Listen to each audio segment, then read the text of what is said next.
Hello लोगोफोर, दिनै नोंथांमोननि थाखाय आङो मोनसे गोदान भिडिअ लानानै फैदों। दा नोंथांमोना नुनो मोनदों बेयाव गरखा गंब्रैनि जि दानायफोरखौ नुनो थांला, दानायखौ गारबाय। लासै लासैनो आं सानदों माने बियो उननि समफोराव मिउजियामावसो थाहैसिगोन बेखौ आङो सानदों।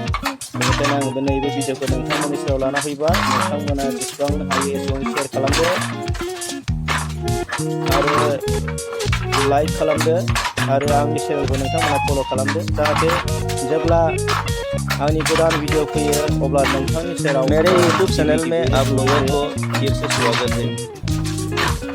आज मैं आप लोगों के लिए एक नया वीडियो लेकर आया हूँ, क्योंकि आप लोग ये वीडियो देख के सीख सके और जान सके असम के बोडो महिला किस तरह खुद कपड़ा बना के कैसे पहनती है, ये आप लोग देखिए।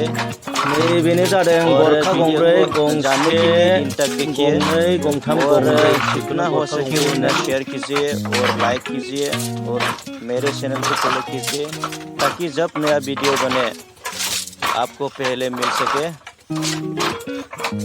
दानानै गाननाय आरो बायनानै गाननायनि गेजेराव गोबां फाराग दङ।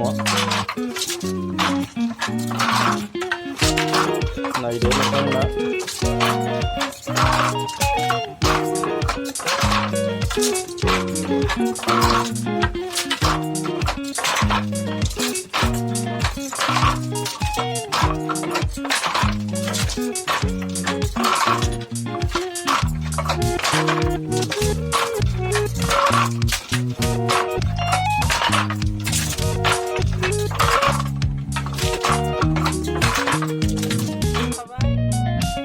गांसे दाखांबाय, दाख'बाय, गांसे हाबाय, दा बेखौ रोबै खागासिनो दं। नैबेखौ रोबै होनना बुङो। जिं जिङाव माने बे गान्थि खानायखौ रोबै खानाय होनना बुङो। गांसे दाखांबाय।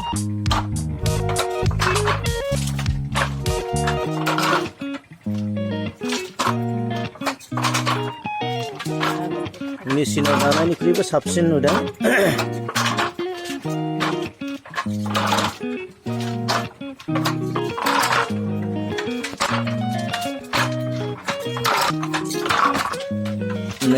बेखौ मुस्रा होननानै बुङो। मुस्रा।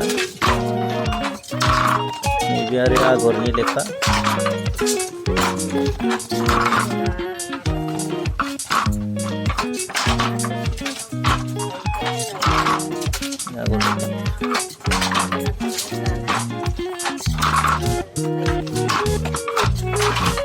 जोंनि बर' हिन्जावफोरा गोबां आखा फाखा।